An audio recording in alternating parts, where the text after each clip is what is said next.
ప్రేక్షకులకు నమస్కారం. ఇప్పుడు సీనియర్ ఇంటర్మీడియట్ సాంస్క్రిట్ విద్యార్థులకి అంటే సెకండ్ ఇయర్ సాంస్క్రిట్ విద్యార్థులకి 6వ సంధి అయినటువంటి విసర్గ రేఫాదేశ సంధి గురించి తెలియపరుస్తాను. ముందుగా సూత్రాన్ని పరిశీలిద్దాం. దీని సూత్రాన్ని ఎలా చదువుకోవాలంటే ససజుషోరుహు అని చెప్పుకోవాలి. ససజుషోరుహు అంటే పదాంతమునందు ఉండేటటువంటి విసర్గ కంటే ఇక్కడ రేఫ ఆదేశముగా వస్తుంది. ఏ సందర్భాలలో రేఫ ఆదేశముగా వస్తుంది అంటే అకారము కాకుండా వేరే అచ్చులతో కూడిన విసర్గకు. అకారము కాకుండా వేరే అచ్చులతో కూడిన విసర్గకు. అకారము కాకుండా అంటే ఇక్కడ చూడండి ఉదాహరణలో ఇకారము ఉకారము ఇకారము ఉకారము కనపడుతున్నాయండి.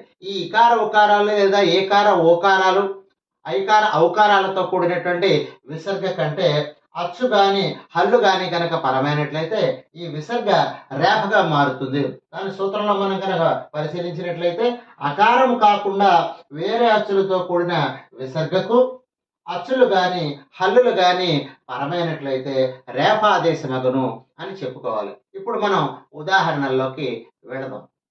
కవిహి ప్లస్ ఆయాతి కవి రాయాతి. ఎప్పుడైతే ఇకారముతో కూడిన విసర్గ కంటే అచ్చుపరముగా ఉందో ఇది అకారము కాకుండా వేరే అచ్చుతో కూడిన విసర్గ కాబట్టి ఈ విసర్గ అచ్చుతో పరమైనప్పుడు ఏమవుతుందంటే రేఫగా మారి కవిర్ ఆయాతి కవిరాయాతి. అలాగే పితుహు ప్లస్ ఇచ్చ పితురిచ్చ. తర్వాత నృపతి ప్లస్ జయతి నృపతిర్ జయతి. ఇక్కడ హల్లు పరముగా ఉంది.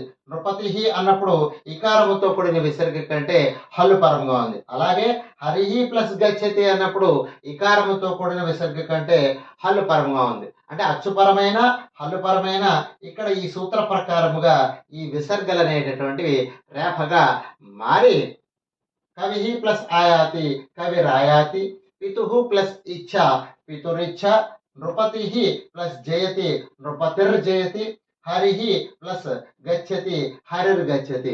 అంటే విసర్గకు రేఫ ఆదేశంగా వస్తుంది కాబట్టి దీన్ని విసర్గ రేఫాదేశ సంధి అని చెప్పేసి అంటారు. అంటే పరీక్షలలో విద్యార్థులు విసర్గ రేఫాదేశ సంధి అని గుర్తు లేకపోయినట్లయితే విసర్గ సంధి అని రాసినప్పటికీ కూడా మార్కులు ఇవ్వడం జరుగుతుంది.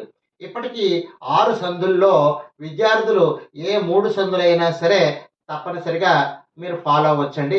ఎందుకంటే విసర్గ సంధి వరకు ఉన్నటువంటి 6 సంధుల్లోంచి కూడా క్రమంగా ఒక్కొక్క దాంట్లోంచి కూడా ఒక్కొక్క ఉదాహరణ చొప్పున 12వ ప్రశ్నలో విభజించి ఇవ్వడం జరుగుతుంది. 13వ ప్రశ్నలో కలిపి ఇవ్వడం జరుగుతుంది. విభజించి ఇచ్చినటువంటి వాటిని కలిపి రాయాలి, కలిపి ఇచ్చినటువంటి వాటిని విభజించి రాయాలి. ఏది రాసినప్పటికీ కూడా సంధి పేరు మాత్రం తప్పనిసరిగా రాయాలి. ఇలా కనుక రాసినట్లయితే 3 సంధులు కనుక విద్యార్థులు ప్రిపేర్ అయినట్లయితే అంటే దాదాపుగా 12-13 ఉదాహరణలు అంటే ఎగ్జాంపుల్స్ కనుక ప్రిపేర్ అయినట్లయితే 12 మార్కులు తెచ్చుకోవచ్చు. అయితే ఏంటంటే సెకండ్ ఇయర్ విద్యార్థులు అక్షరాలు రాసినప్పుడు దోషాలు లేకుండా చూసుకుంటే మంచిది.